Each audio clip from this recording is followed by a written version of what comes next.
Hi, this is Andrew, and this is Keen On, the daily Now.tv chat show with some of the world's leading thinkers and writers.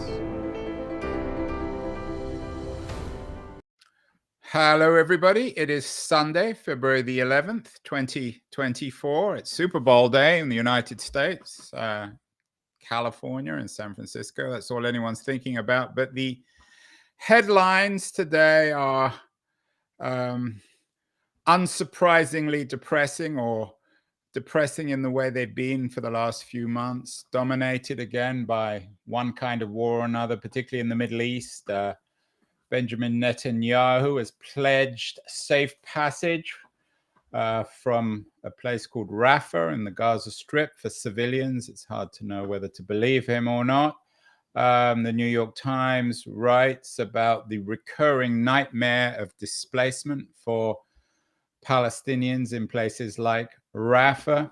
Joe Biden has apparently, at least according to the Guardian newspaper, warned Netanyahu against a Rafah operation without, quote unquote, a credible safety plan.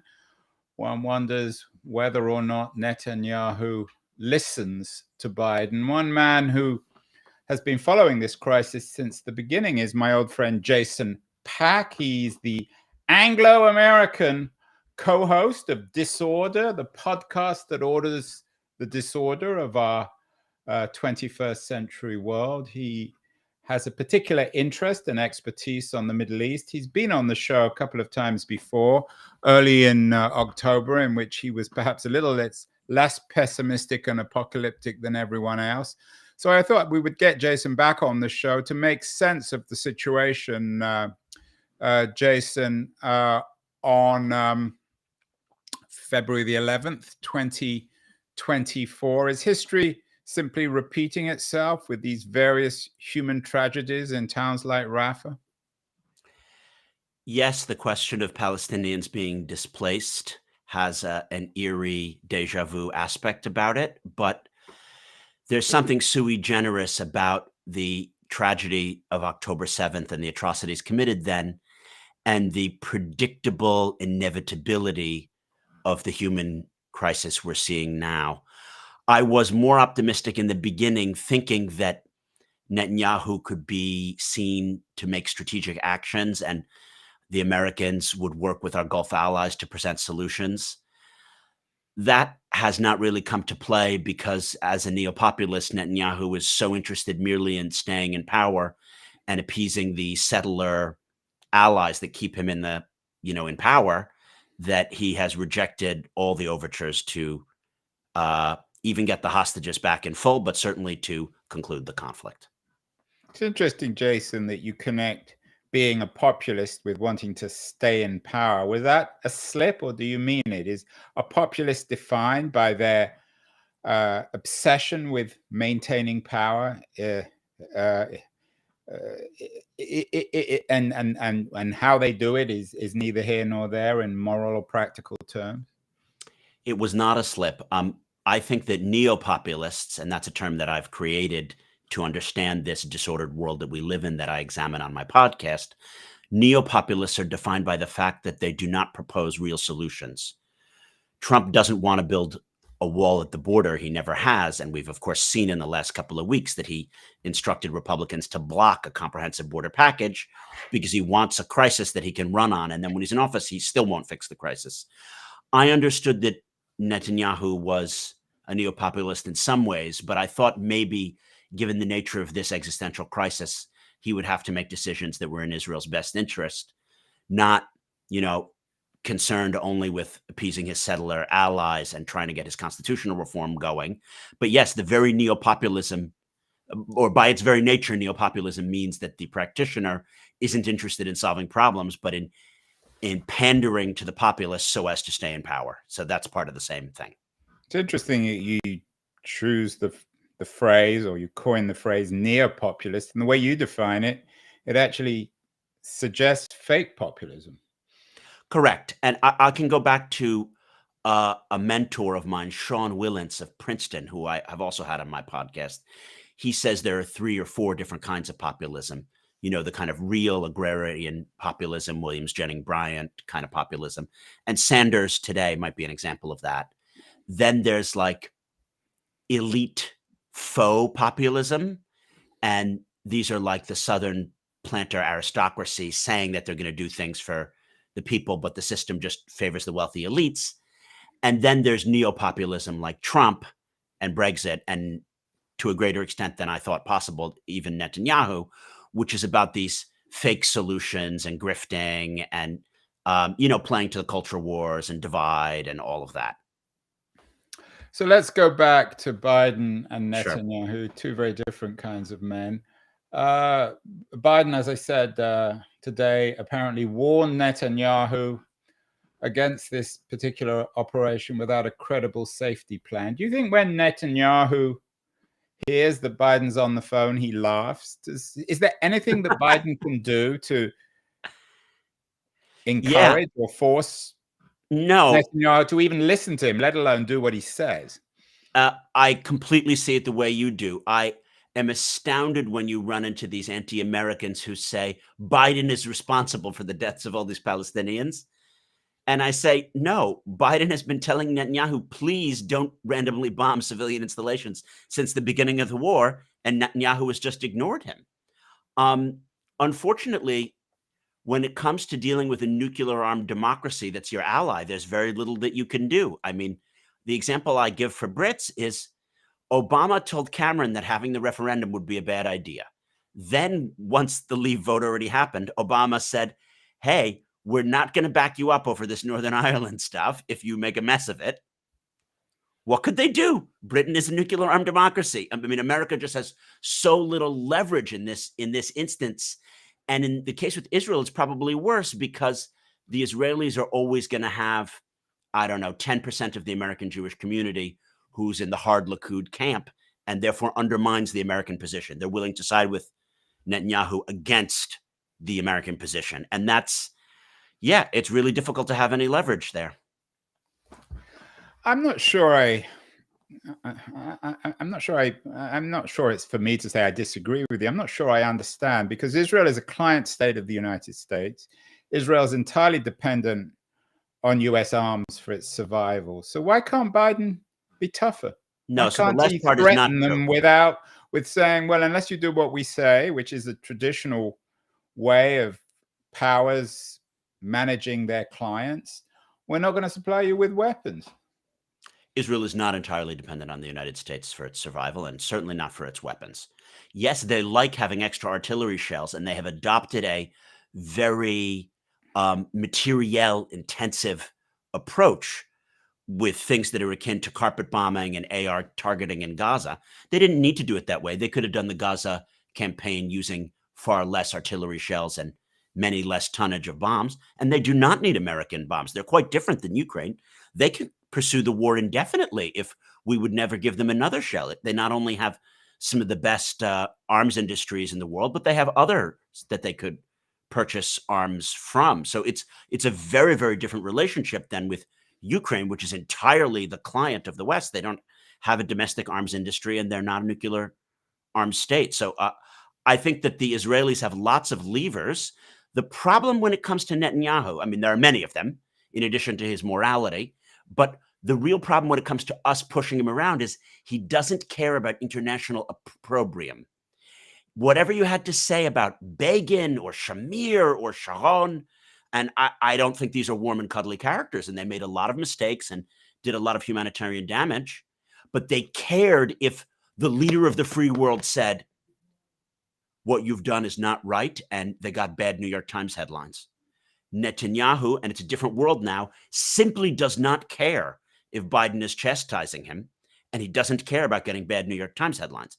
That means that he cannot be pushed through standard means.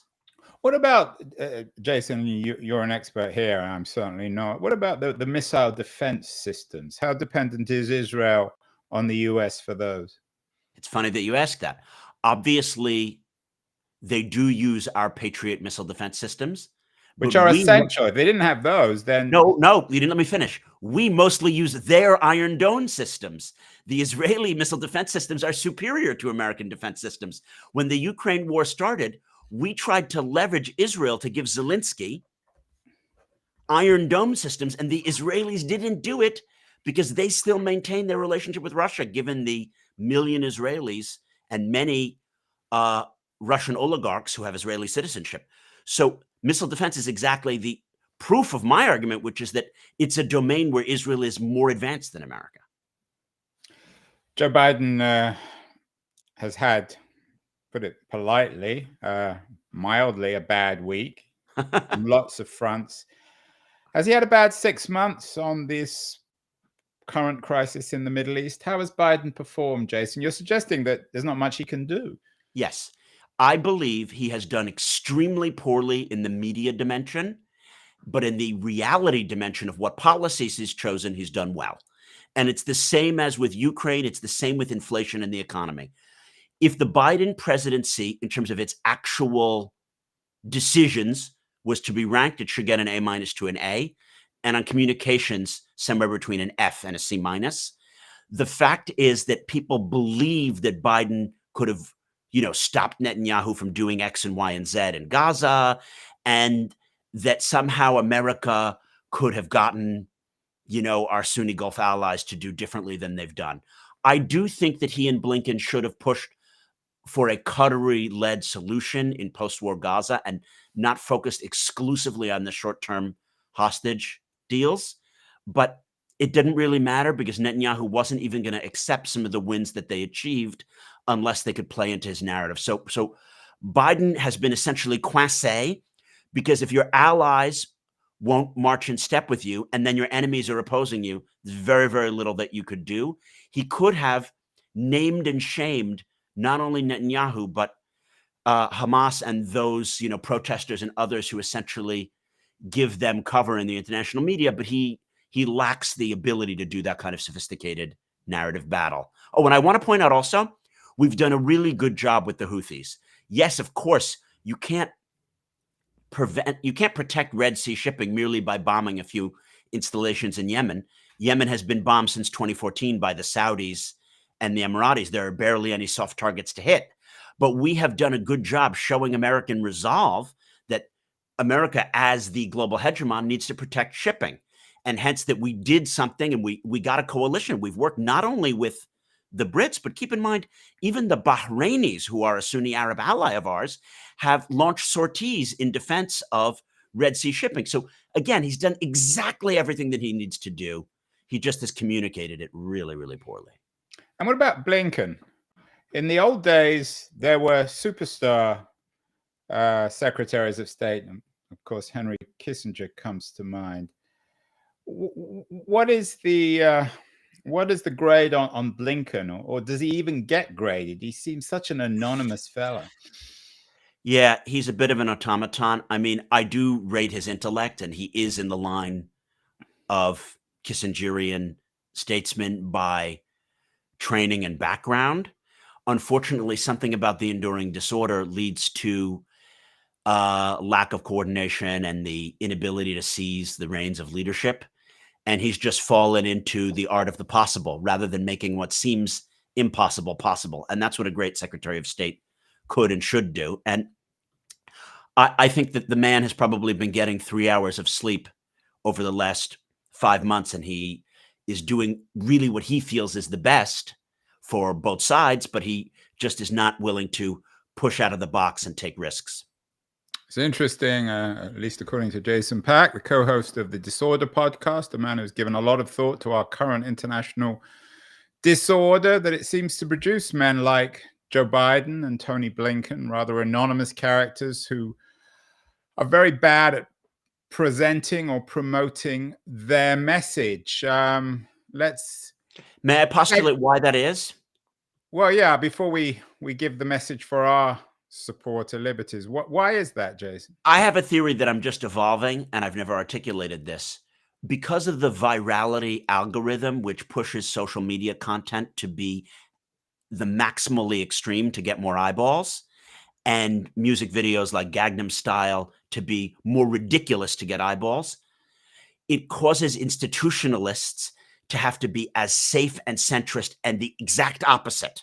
So they're really terrified about being like, oh, I propose a Qatari-led post-war governance of Gaza because it might sound a little bit crazy and people are going to make fun of it. And then there's going to be a viral algorithm making fun of Blinken and that he slipped and whatever. So it's really difficult to lead. And when I interviewed Jonathan Powell, Tony Blair's chief of staff, on my disorder program, he said, Jason, we never could have gotten the Northern Ireland agreement, the Good Friday Agreement, over the line if there was social media, because the things that I had to agree with Martin McGuinness and Jerry Adams were not popular. And if they had been mocked in social media in real time, I would have been ridiculed and I would have had to have been so safe. And I understand that there's a dimension. The more ridiculous the Trumpians are and the people who make fun of whatever, even on the left, you know what I mean? The woke brigade as well. It makes mature leadership have to be so scared of being attacked and ridiculed. It's really difficult to do leadership in the Churchillian or even Blair style.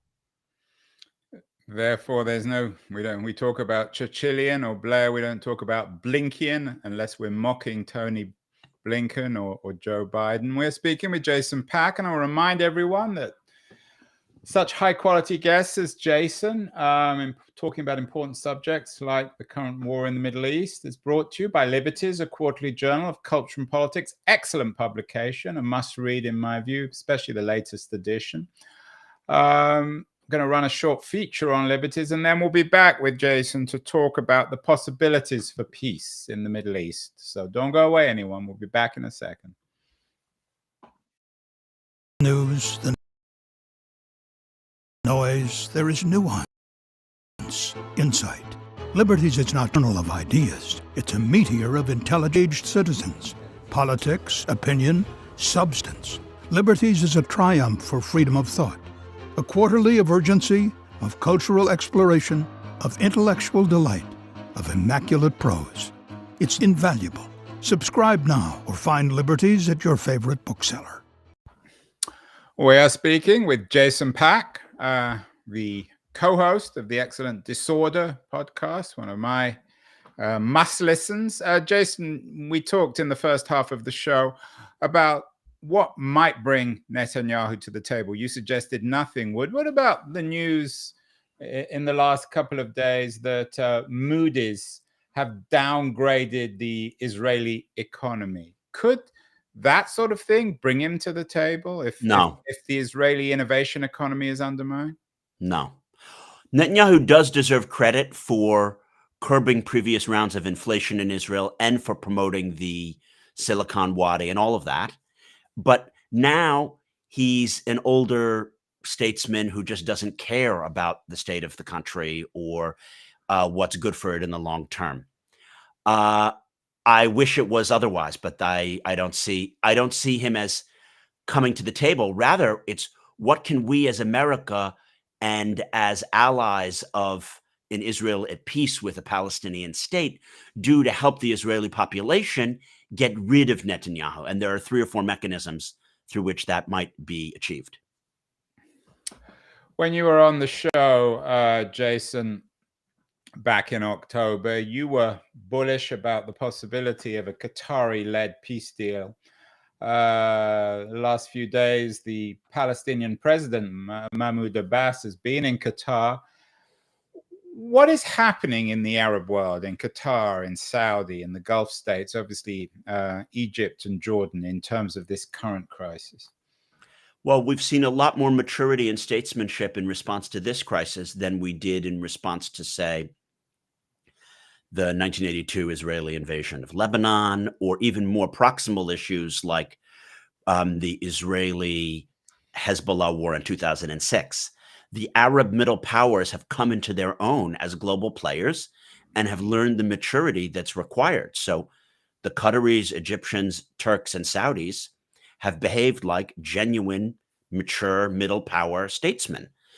I wasn't exactly bullish back in October. I just want to make a slight correction there, Andrew. I was saying that it could be as bad as it gets. This is an opportunity to find solutions. And of course, we see that the Saudis are still willing to do an tripartite Israel-Saudi American deal if the Israelis concede a Palestinian state and take steps to make it a reality. But that's not going to happen under Netanyahu. And the Qataris can not only deliver the rest of the hostages that are alive, but they can foot the bill to create, Palestinian schools and hospitals for the ones that have been blown up, but only if the Israelis commit to X and Y and Z, and they're not going to under Netanyahu. So for those of us who are talking about what it takes to get to peace, right now it's a question of how do we use Benny Gantz and Yair Lapid and the Israeli Supreme Court to get Netanyahu out of power, which more than 80% of polled Israelis say they want. Jason, it seems at least in February 2024 that Joe Biden won't win the next election, may not even be in it, at least according to Nikki Haley. Is it conceivable that Trump, for example, could bring Netanyahu to the negotiating table? Oh, God. I mean, with Trump, anything is conceivable. It's conceivable that he could get Kim Jong-un to give up his nuke. It's not likely. It's true that some crazy out-of-the-box action or thinking might happen more under Trump than Biden. I think Biden is still likely to win the election. I prefer that he doesn't run. I hope at the convention we can replace him with whom, Allahu Alam. But I don't think it's fair to say that he won't win. And it's unfortunate that he's so steady as it goes, not only in deciding to run again, but, saying that he would choose Nikki Haley, saying that he's going to do everything the same. He's just so terrified of rocking the boat that he shows a lack of leadership. And, people are accusing Starmer of this as well. For example, with the backing off on the 28 billion pound Green New Deal plan that they have over there, that he's so worried about being steady as it goes and not offending people that he doesn't show leadership. But back to, I don't want to make this a conversation about Trump, but back to Trump. Does he have any incentive if he's elected next time around to actually force or try to force Netanyahu to compromise? Absolutely not. Netanyahu and Trump are allies. They have a club, and they include also Orban and maybe Geert Wilders or Maloney or Bolsonaro if he comes back, and certainly now Javier Milei in Argentina. And Putin? Is he part of the club? Putin is an outside supporter of this club, yes. But they will do actions that help each other stay in power and create a disordered and disordering world in which it's easier for them and their allies to stay in power. So no, he's not going to push Netanyahu, but he could propose things, and Jared can as well, that appear to be Middle East peace plans, but actually just serve Netanyahu's interest of never conceding a Palestinian state. May I toss out a plug for Liberties as well? Thank you for sending me.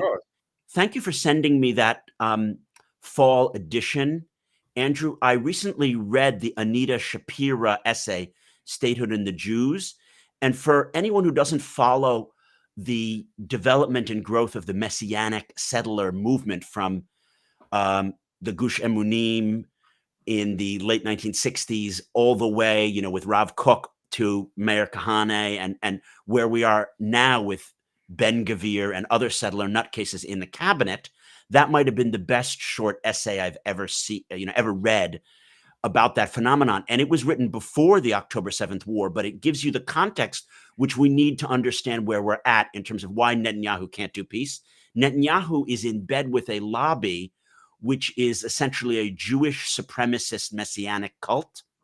And they cannot have a Palestinian state because they claim the whole land and they want to settle it and believe in a magical thinking that somehow the Palestinians will disappear as a people or will submit to Israeli rule throughout the entire West Bank. So you can't have peace until you have a non-messianic, nutcase religious Zionist leader in power.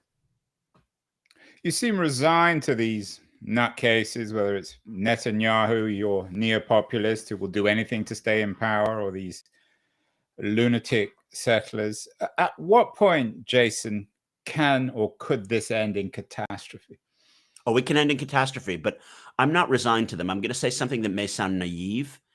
I have a lot of faith in the Israeli body politic.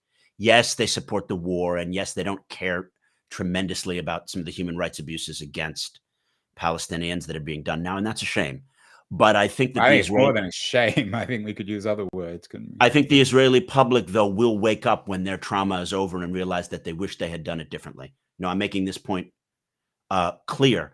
They want Netanyahu out. I think that there's a huge amount of regret in the center right in Israel over the alliance with the settler movement, and they're going to do a course correction. They're going to do a course correction faster than we are in the States, where there isn't Trump remorse yet. I think that in Britain, there is getting to be buyer's remorse with Brexit, and the British public, I have more faith in than the American one as well, that they're again going to evolve. But yeah, let's not count the Israelis out.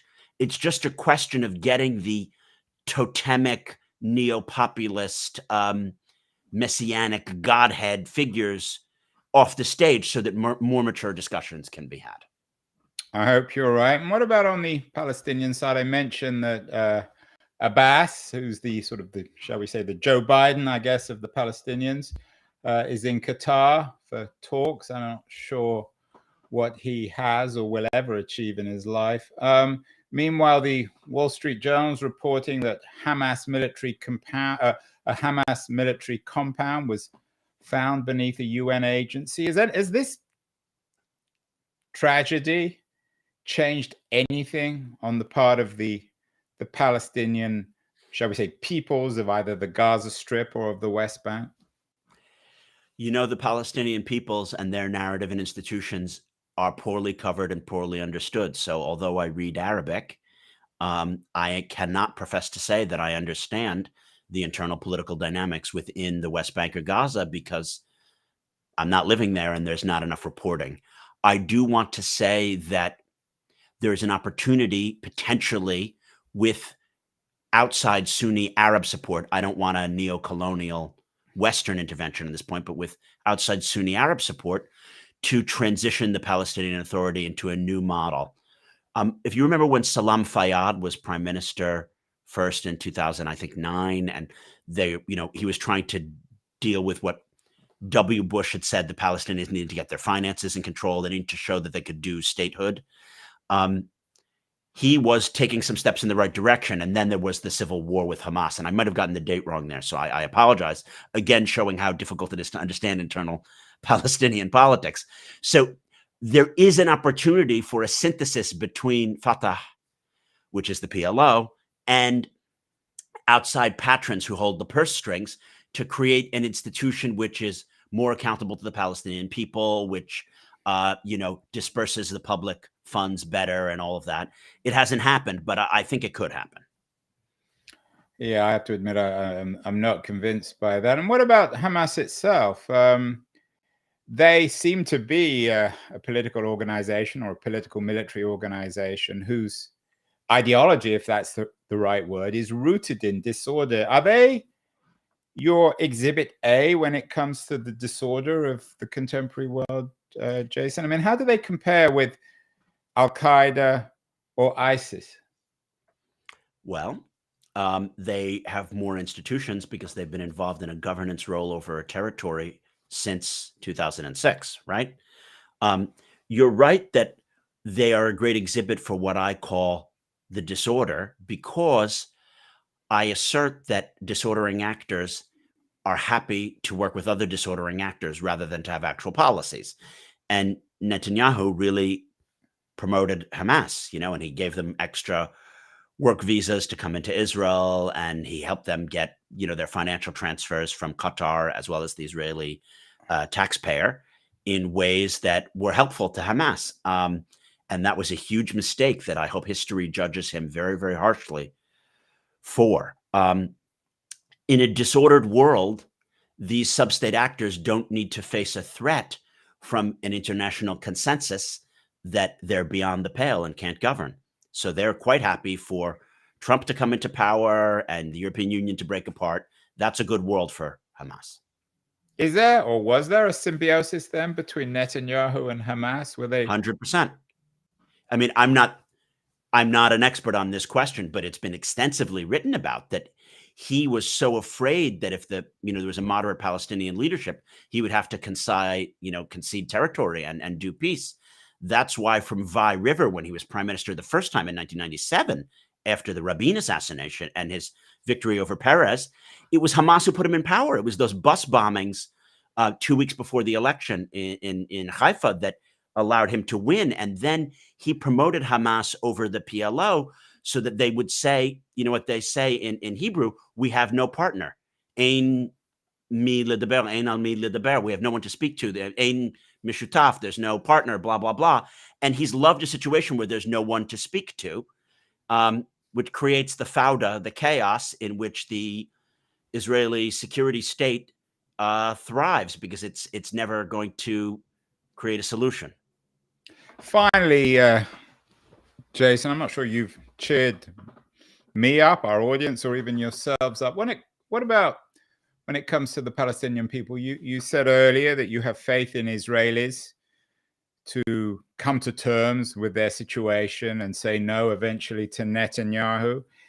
A lot of people have talked about the possibility of the Palestinians, especially of Gaza, of doing the same thing with Hamas, given this catastrophe that they've experienced is clearly a direct consequence of Hamas's military actions, if those are the right words, in October. I would like to have faith in the Palestinian people, Andrew, but they have a deficiency of agency. And because of this lack of agency, they can't express their will, either in voting out Hamas or in choosing a new leader for the PLO. So it's very challenging. I would like to think that the Sunni Gulf nations, most specifically Qatar, the UAE, and Saudi, working with the Egyptians, can help channel Palestinian will to get a better Palestinian leadership in place. That's only going to happen if we all rally around a unique strategy to confront Iranian proxy actors, from the Houthis to Kataib Hezbollah in Iraq to the real Hezbollah in southern Lebanon. There isn't yet a view of how the American alliance and the Sunni Arab alliance can work together against Iran. And we need to get there. And maybe Blinken does deserve to get a C- because he hasn't proposed it. We've just said, Biden said, we're going to respond at a time of our choosing to the killing of the 3 American servicemen in northeastern Jordan. And what I would like him to do is say, you know what, I'm hosting a conference with all of our Gulf allies, and we're going to get a joint plan where we work together to create a better regional order. And he hasn't really done that. Finally, Jason, it's about half an hour. We're talking on the 11th of February, 2023. It's 3 p.m. on Pacific time. Half an hour to the Super Bowl. A couple of quick questions. I know you're a hardcore supporter of the Philadelphia Eagles. Who do you want to win, and who will win the Super Bowl? Well, I'm lackluster about both of these teams. I would have loved if it was an interesting one like the Lions or Josh Allen's Bills. I would never bet against Mahomes. It's crazy that he's been an underdog both against the Bills and crazily against the Ravens, and he's won. Mahomes is like the new Brady in his ability to deliver under pressure. I will make the following prediction. If Travis Kelce is left unguarded and is only single covered, well, then, the Chiefs, they're going to run away with it. But like always, whoever establishes the running game. I will make another prediction. If McCaffrey is contained, the Niners can't win. And if Pacheco is contained, the Chiefs can't win. I'm just not looking forward to it, because we're dealing with 2 teams that have been between them 5 times in the Super Bowl and 7 times in the Super Bowl. I would much rather see someone like the Bills, who might get their first time to win, or the Lions, who've never been in the Super Bowl. So I have to just say, as a super, super fan, my heart isn't in it. And I couldn't care less about Taylor Swift. Always the idealist, Jason. What's the chances of Taylor Swift running for president and beating both Joe Biden